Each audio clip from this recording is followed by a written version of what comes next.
Salut à toi, cher auteur, chère autrice, et bienvenue dans ce nouveau podcast, dans mon nouveau podcast, Success Author Podcast. J'ai vraiment imaginé ce podcast pour qu'il t'aide à réussir ton auto-édition, qu'il te permette de devenir un auteur ou une autrice à succès, un Success Author, particulièrement si tu es auteur auto-édité, autrice auto-éditée, et que tu as besoin d'aide pour mener à bien ton auto-édition. Et je te dis ça parce que si tu ne me connais pas, je suis Sarah, éditrice spécialisée dans l'auto-édition.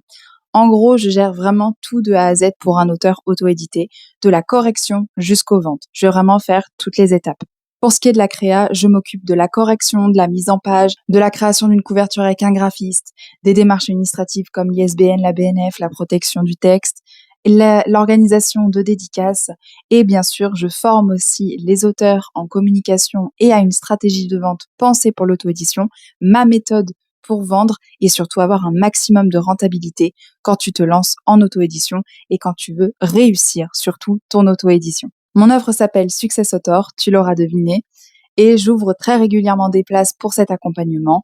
Donc, si ça t'intéresse, tu peux remplir mon formulaire qui est dans la description de ce podcast pour pouvoir recevoir toutes les infos dès que j'ouvre de nouvelles places pour l'accompagnement. Et bien sûr, dernière petite chose, avant de vraiment rentrer dans le dur, si tu as aimé le podcast à la fin de cette écoute, like, partage, commente ce podcast pour que je vois en fait ce qui marche et ce qui est à améliorer pour pouvoir aider un maximum d'auteurs auto-édités.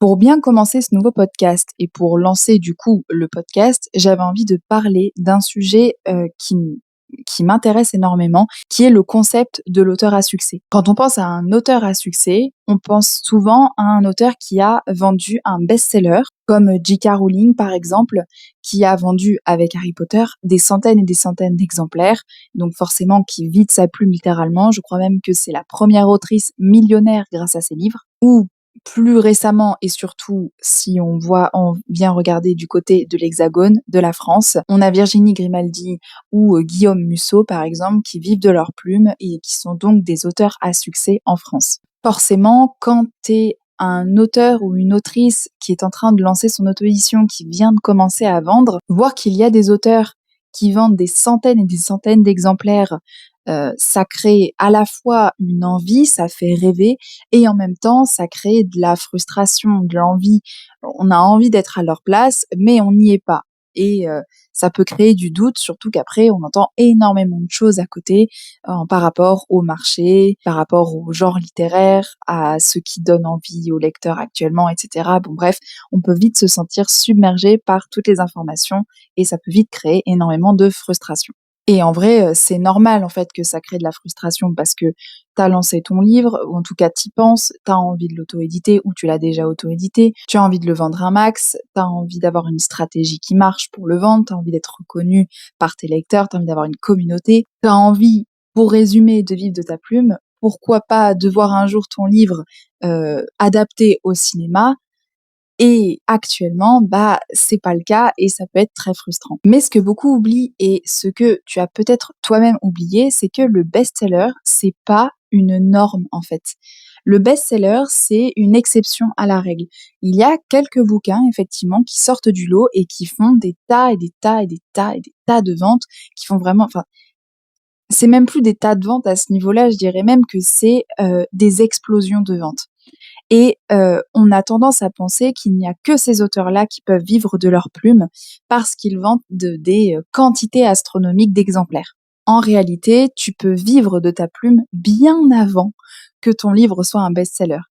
Je ne dis pas qu'il ne faut pas que tu imagines ton livre comme un best-seller si ça te motive, mais il ne faut pas que tu penses que comme ça, surtout si ça a tendance à te créer de la frustration. Pour moi, un auteur à succès, un auteur qui a réussi son auto-édition, c'est un auteur qui vit de sa plume, qui a réussi à faire en sorte que son livre ne soit pas seulement un objet créatif et qui a réussi à faire de sa création sa source principale de revenus. Un auteur à succès, pour moi aussi, c'est quelqu'un qui a une communauté de lecteurs qui lui font confiance, qui achètent ses livres dès qu'il en sort un. En fait, ne voir le succès que à travers le prisme du best-seller, c'est oublier qu'un auteur auto-édité, un auteur en règle générale d'ailleurs aussi, il vide son activité bien avant que son livre devienne un best-seller.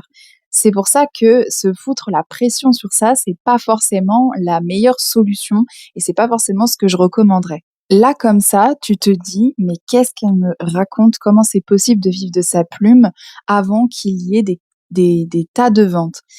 Eh bien, on va faire un exercice par rapport à ça. Tu vas prendre le prix actuel de ton livre et tu vas chercher combien d'exemplaires tu dois vendre de ton livre pour atteindre le chiffre d'affaires de 50 000 € par an. Attention, précision, chiffre d'affaires ne veut pas dire revenu net. Le chiffre d'affaires, c'est ce que tu gagnes avec ton entreprise et le revenu net, c'est ce que tu gagnes personnellement une fois toutes tes charges d'entreprise passées. Alors maintenant, pourquoi 50 000 €? Eh bien parce qu'à l'heure actuelle, à l'heure où je tourne ce podcast, c'est le seuil à ne pas dépasser si tu ne veux pas payer la TVA en tant qu'auteur auto-édité, en tant qu'artiste-auteur. Donc tu vas faire le calcul de 50 000 € divisé par le prix de ton livre. Et ça va te donner le nombre d'exemplaires à vendre dans l'année. Maintenant, tu vas diviser ce nombre par 12 pour avoir le nombre d'exemplaires que tu dois vendre par mois. Je t'ai fait faire cet exercice pour que tu vois un peu, que tu visualises en fait un objectif clair du nombre de ventes et que tu sois moins à te demander en fait comment faire concrètement pour vivre de ta plume. À 50 000 € de chiffre d'affaires, tu peux vivre de ta plume. Après, effectivement, il faut voir combien a coûté l'impression, par exemple, de ton livre. Accessoirement, tu peux aussi commencer par vendre en e-book avant de vendre en papier ou d'alterner les deux de façon à ce que tu aies un rendement plus grand, surtout si tu es à tes débuts, plutôt que de te concentrer et de t'obliger absolument à vendre en papier, alors que, soyons honnêtes, vendre en papier et imprimer, ça coûte quand même pas mal de fric au début, surtout quand on se lance. En fait, faire ce calcul et être très concret sur les chiffres, au niveau annuel, au niveau mensuel, ça te permet de visualiser en fait un véritable objectif de vente. Évidemment, tu ne vas pas l'atteindre du jour au lendemain cet objectif, mais ça te permet en fait de savoir où tu en es en matière de vente et de savoir ce que tu dois faire ensuite, les actions à mettre en place pour pouvoir atteindre cet objectif génial en fait de 50 000 € de chiffre d'affaires et du nombre d'exemplaires qu'il y aura en fonction du prix de ton livre. On va faire un deuxième exercice. Oui, je sais, il y a pas mal d'exercices dans ce podcast. J'ai vraiment envie que ce podcast soit pas seulement un truc que tu écoutes là de temps en temps, même si j'espère pouvoir te détendre avec ma douce voix, mais j'aimerais aussi que ce soit un moment de réflexion pour toi, un moment où tu avances dans ton activité, que t'aies pas la tête dans le guidon, je crois qu'on dit plutôt la tête dans le guidon, et que tu essaies de prendre du recul sur ce que tu fais pour avancer véritablement dans ton activité et réussir en fait. Voilà. Donc c'est pour ça que j'ai envie qu'il y ait des exercices parce qu'il faut que tu sois proactif, proactive dans ton auto-édition. Donc, le deuxième exercice. Là, cette fois-ci, j'ai envie de te poser la question de qu'est-ce que ça te procure, l'objectif que tu as vu là, l'objectif de vente, le nombre de ventes que tu dois faire par mois, par an pour vivre de ta plume. Concrètement, qu'est-ce que ça te procure? Quelles émotions tu ressens, etc. Parce que les émotions que tu vas ressentir par rapport à ça va te permettre de savoir un peu où tu en es dans ton auto-édition et où tu en es dans ton mindset d'auteur, dans ton mindset d'auteur entrepreneur. À partir de ces émotions, tu vas te définir des objectifs qui sont en accord avec les émotions que tu as. C'est-à-dire, par exemple, si tu ressens énormément de stress à l'idée de vendre cette quantité d'exemplaires, ça veut dire que ça ne va pas se faire tout de suite et que tu as d'abord besoin de te prouver que c'est possible que tu peux vendre déjà pour commencer et que tu peux vendre de plus en plus. Donc, tu vas te créer des paliers. Je vais appeler ça des objectifs paliers. Parce qu'en fait, l'objectif des 50 000 € de chiffre d'affaires et l'objectif des exemplaires, du nombre d'exemplaires que tu dois vendre pour atteindre cet objectif de 50 000 € de chiffre d'affaires, ce sont ce que je vais appeler des objectifs premium. À partir de là, il faut que tu définisses donc des objectifs paliers, c'est-à-dire des objectifs qui cette fois-ci sont faciles à atteindre et que tu vas pouvoir cocher au fur et à mesure pour monter en grade, réussir au fur et à mesure et donc réussir ton auto-édition au fur et à mesure pour te prouver que c'est possible et pouvoir le refaire chaque année ou le refaire à chaque nouvelle sortie, chaque nouveau livre en fait que tu proposes à ton lectorat. Si tu es à tes débuts de l'auto-édition, si tu as commencé à vendre, c'est évident que tu vas pas atteindre 50 000 € de chiffre d'affaires du jour au lendemain. Mais ça ne veut pas dire que c'est impossible. En réalité, rien ne t'empêche de les atteindre dans 6 mois, 1 an. Ça peut aller très vite, selon les actions évidemment que tu mets en place, la communication que tu vas avoir, comment tu vas donner envie à tes lecteurs de lire ton livre. Je sais pas si tu as prévu de faire des salons, mais le nombre de salons que tu vas faire, etc. Et tout ça mis bout à bout va te permettre d'atteindre ton chiffre d'affaires. Évidemment, ça signifie se bouger, ne pas se donner des excuses et avancer malgré les difficultés. Ça signifie donc aussi travailler son mindset. Et dans ce podcast, dans les prochains épisodes, on parlera aussi mindset d'auteur. Donc, si ça t'intéresse, mindset, je dirais même d'auteur entrepreneur. Donc, si ça t'intéresse, suis le podcast pour que tu puisses bénéficier de tous mes tips par rapport à ça. Et donc, troisième et dernier exercice, je l'ai déjà un petit peu teasé avant, tu vas définir ces objectifs paliers. Imaginons par exemple que pour atteindre mes 50 000 € de chiffre d'affaires, je dois vendre 3 000 exemplaires. Je dis un truc au pif, je ne sais pas exactement combien ça pourrait donner en matière de prix, mais tu as une idée. Ça signifie que je dois vendre dans les 200 exemplaires par mois à peu près. Là, comme ça, tu dois te dire 200 exemplaires, j'ai déjà du mal à en vendre 10 peut-être, ou 20, je ne sais pas où tu en es. Tu peux commenter, on peut en parler en commentaire. Donc là, tu vas devoir te faire des paliers, des objectifs paliers. Donc par exemple, commencer par réussir à vendre 5 exemplaires par mois, 10 exemplaires par mois, 20 exemplaires par mois. Et puis après, tu vas te donner un objectif par jour, par semaine, etc. Et ça va augmenter au fur et à mesure. Et surtout, en établissant ces objectifs, tu vas choisir en fait ce que tu dois faire. Tu vas définir ce que tu dois faire pour atteindre ces objectifs. Parce que tu vas pas juste les coller sur ton frigo en te disant ah oui, il faudra que ça se fasse. Tu vas penser que c'est faisable, tu vas faire ce qu'il faut pour que ça marche et tu vas atteindre cet objectif. J'avoue que j'en ai un peu marre maintenant d'entendre que un auteur ne peut pas vivre de sa plume, que très peu d'auteurs vivent de leur plume, etc. Parce que c'est vu en fait dans le prisme actuel de l'édition classique et et parce que la plupart du temps, les auteurs, ils n'ont pas nécessairement toute la base en fait de communication, de stratégie, etc.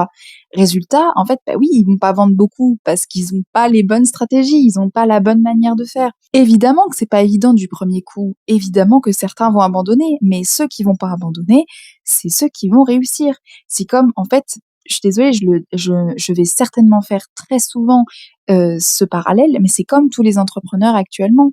Évidemment qu'actuellement, ça peut être complexe d'être entrepreneur. Évidemment que ça demande de se relever les manches, de se bouger, etc. Mais on n'a rien sans rien, en fait. Donc, si tu veux que ça marche, ben, crée ta chance, en fait. Pense que ça peut marcher. Et au pire des cas, quand tu auras vraiment fait tout ce qui est possible, tout ce qui est en ton pouvoir, et que là, à ce moment-là, ça marche pas, il y a toujours rien qui marche. Alors à ce moment-là, on pourra dire, ok, bon, ben, on passe à autre chose. Mais actuellement, tu n'as pas tout fait. Tu n'as encore, je dirais même, rien fait. Si tu as commencé à vendre, si ton livre est sur une page Amazon ou sur ton site internet, ou que tu as commencé à faire quelques posts sur les réseaux et que tu as déjà l'impression que ça ne marche pas, bichette, t'es au début, t'es au début. Tu viens juste de commencer ce qu'est l'auto-édition et tu viens surtout juste de commencer ta vie d'auteur entrepreneur. Avec ce troisième exercice, une fois que tu as établi ces objectifs et ces actions, eh bien, tu as ce qu'on appelle un plan d'action.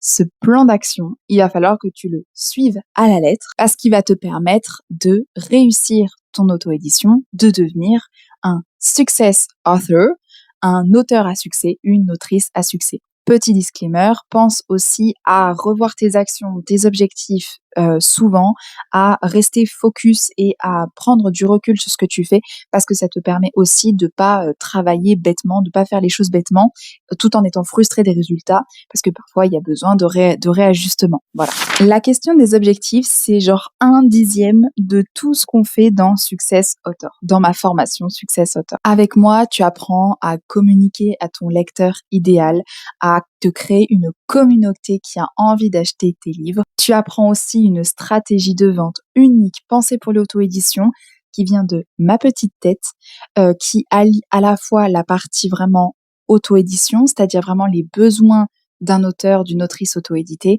et la spécificité de l'entrepreneuriat et tout ce dont a besoin un auteur ou une autrice auto-éditée dans l'entrepreneuriat pour réussir son auto-édition. Donc je t'apprends vraiment une stratégie qui est pensée pour les besoins de l'auteur auto-édité, de l'autrice auto-éditée, et qui est tirée de tout ce que je connais dans l'entrepreneuriat pour te permettre de vraiment réussir. C'est très concret, ça te permet vraiment plus de rentabilité parce que tu évites énormément d'intermédiaires, notamment Amazon ou les librairies, parce que ce sont des intermédiaires qui te coûtent cher en tant qu'auteur auto-édité. Donc on est sur une autre stratégie plus concrète, plus rentable, qui te permet vraiment de devenir chef éditorial de ta propre auto-édition. Et enfin, dernière chose qu'on travaille dans cette formation, c'est la partie mindset. On va aller travailler en profondeur ton mental d'auteur-entrepreneur pour aller débloquer ce qui bloque justement, pour aller casser tes croyances limitantes, tes peurs, etc. pour qu'en fait, tu réussisses même si tu as peur, même si tu penses que tu ne peux pas y arriver, on va aller travailler tout ça. Et donc, tout ce que j'ai appris dans l'entrepreneuriat et dans l'auto-édition en étant à ta place, je l'ai pensé, je l'ai réfléchi, j'ai tout remis à plat et j'ai créé cette stratégie qui, je suis certaine, fonctionne. Si mon offre Success Author t'intéresse, alors candidate dans mon formulaire qui est donc dans la description de ce podcast pour pouvoir être recontactée dès que j'ouvre de nouvelles places. Ce formulaire me permet de m'assurer que mon offre est vraiment faite pour toi. Et aussi, en fait, quand quelqu'un candidate à mon formulaire, c'est qu'à mes yeux, la personne est vraiment motivée à réussir son auto-édition. L'auteur, l'autrice est vraiment prête à tout faire pour réussir son auto-édition et vivre de sa plume. Donc, c'est aussi pour ça que je passe par un formulaire. Comme ça, je sais que les personnes que je contacte sont déjà dans l'idée que ça va marcher et on va tout faire en tout cas pour que ça marche. Merci d'avoir écouté ce podcast. J'espère que ça t'a plu. J'espère que tu as apprécié m'écouter, que ça t'a aidé. Pense à l'aimer, à encourager ce podcast. J'ai vraiment envie de le continuer parce que ça me plaît en fait de parler comme ça pendant un moment et que tu m'écoutes, que je puisse te donner de la valeur différemment qu'à travers les réseaux sociaux classiques. Tu peux l'encourager en commentant, en partageant, même une petite story où tu dis que tu as écouté mon podcast, que ça t'a intéressé, etc.